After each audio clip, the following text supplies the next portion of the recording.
pengantar psikologi abnormal. Definisi dalam sosiologi. Dalam lingkup akademisi lahirlah definisi perilaku menyimpang dalam bidang sosiologi. Perilaku menyimpang sama dengan in abstrak atau perilaku menyimpang tidak pernah berdiri sendiri dan selalu ada kaitannya dengan aturan normatif yang berlaku di lingkungan sosial tertentu. Definisi umum patologi sosial.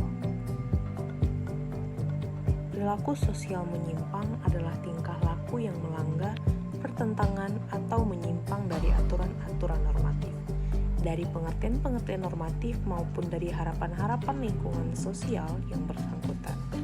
Prototipe dari penyimpangan sosial adalah tindakan kejahatan mencuri, kenakalan remaja, dan lain-lain.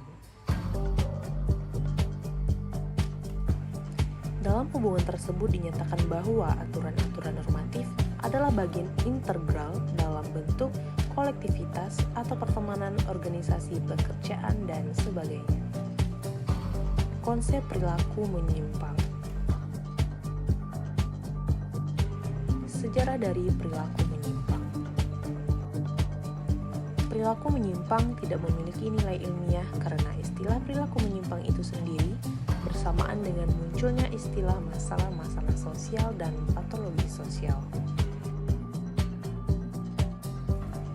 Menurut Cohen, perilaku menyimpang tergantung pada aturan-aturan normatif yang dianut dan penilaian pada kondisi tersebut. Interpretasi dari istilah tersebut dapat dipahami melalui simptom atau ciri-ciri perilaku tertentu. Secara tradisional, perilaku menyimpang merujuk pada kenakalan remaja, kecanduan drugs, kriminalitas, prostitusi, suicides, dan lain-lain. Studi perilaku menyimpang dalam bentuk esai dan penggolongannya telah ada sejak abad ke-18 di Amerika dan Eropa, terutama di Inggris, yang dipelopori oleh pendeta dan kemudian digolongkan menjadi lebih ilmiah oleh para peneliti ilmu-ilmu sosial, terutama sosiologis. Menurut para ahli yang membuat sistematika dari perilaku menyimpang yang akhirnya melahirkan studi atau riset.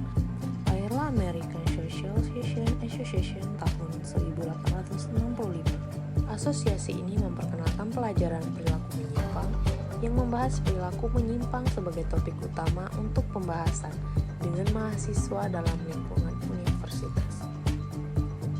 Abnormalitas statis membicarakan hal yang kurang baik atau kurang diinginkan, merupakan abnormal jika sering terjadi terpaku kepada intensitas dari waktu.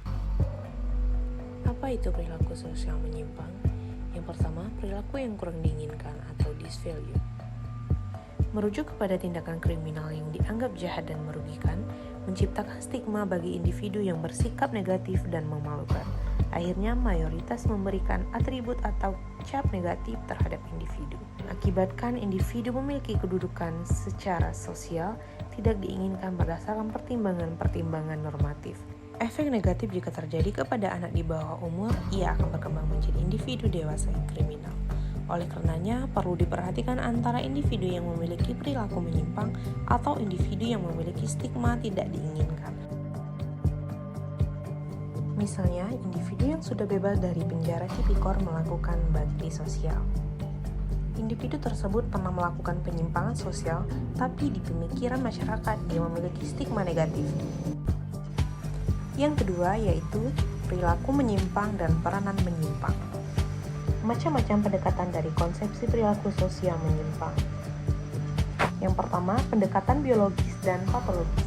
Asumsi dasar dari pandangan biologis dan patologis adalah bahwa ada sesuatu di dalam diri seorang yang berperilaku menyimpang atau something unheard, yang membedakan pelaku dari mereka yang tidak berkelakuan demikian. Sheldon menganggap bahwa penjahat merupakan individu yang memiliki kelainan atau kekhususan biologis. Namun, konsep ini dianggap tidak adekuat, baik hasil riset maupun observasi tidak mendukung teori ini. Yang kedua, konsepsi analitis. Konsepsi ini memandang perilaku menyimpang sebagai perilaku yang membahayakan kehidupan bermasyarakat. Konsep ini fokus dalam membangun ciri-ciri, konsep, dan analisa terhadap perilaku yang dianggap menyimpang, misalnya prostitusi, homoseksual, dan lain-lain. mengacu kepada normal formal yang tidak dapat diubah dan kaku sehingga penalaran terhadap perilaku tersebut dianggap menyimpang karena tidak sesuai dengan norma, tidak dapat dipertanggungjawabkan alasannya. Bahkan masyarakat tidak bisa menjelaskan mengapa perilaku tersebut dianggap menyimpang. Misalnya, menyetir di Timur Tengah dilarang bagi kaum. Ada 3 teori anomi yang terdapat di dalam patologi sosial. Yang pertama, menurut Durkheim, Persson, dan Merton mengarahkan perhatian mereka pada aspek patologi dan penyimpangan sosial. Dalam teori anomi ada yang disebut dengan struktur kultural dan struktur sosial. Terdapat ketidakserasian antara dua struktur tersebut. Penjelasan mengenai struktur kultural dan struktur sosial. Perilaku konform atau patuh dan penyimpangan sosial terjadi karena adanya skema yang hancur dan berantakan di dalam struktur sosial yang kaku, sehingga menimbulkan kesulitan bagi individu. Selanjutnya, teori anomi. Akibat dari anomi dari masyarakat, individu terpaksa melakukan perilaku menyimpang demi mendapatkan atau memenuhi harapan dari masyarakat dengan alasan untuk beradaptasi. Mahasiswa Indonesia mengikuti tradisi budaya Barat yang dianggap negatif bagi budaya Indonesia demi adaptasi di luar negeri. Itu adalah cara individu menyesuaikan diri dengan tekanan dalam komunitas. Selanjutnya, social reaction approach. Tindakan menyimpang didasarkan pada asumsi bahwa adanya reaksi tertentu dari orang lain. Walaupun terkesan relatif, namun pendekatan ini lebih konsisten karena tidak hanya menitikberatkan terhadap hasil. Sekian presentasi dari saya ucapkan terima kasih.